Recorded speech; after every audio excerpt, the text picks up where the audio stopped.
তো ঘড়িতে এখন বাজে অলমোস্ট 11টা, আর আমি একটু আগে দেখে উঠলাম আরিয়ান খানের debut web series the ব্যাডস of Bollywood, যেটা কিন্তু নেটফ্লিক্সে অলরেডি রিলিজ হয়ে গেছে।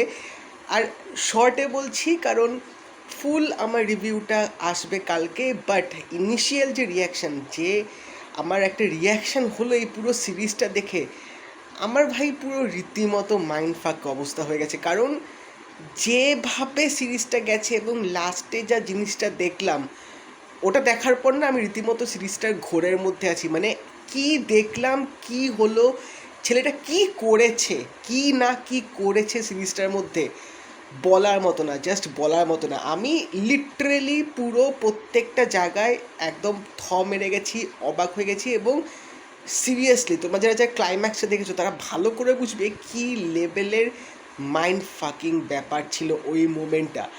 কোনো কথা না, জাস্ট কোনো কথা না। হ্যাঁ, অনেক কিছু খামতিও ছিল সিরিজটার মধ্যে। তো ওভারঅল যদি বলতে হয় সেটা অবশ্যই জানতে গেলে কিন্তু চ্যানেলটা অবশ্যই সাবস্ক্রাইব করে দাও, কারণ ফুল রিভিউ কিন্তু কালকে আমার চ্যানেলে আপলোড হবে। তো তাড়াতাড়ি তোমরা চ্যানেলটা অবশ্যই গিয়ে সাবস্ক্রাইব করে দেবে এবং নোটিফিকেশন বেলটা কিন্তু অল করে দেবে।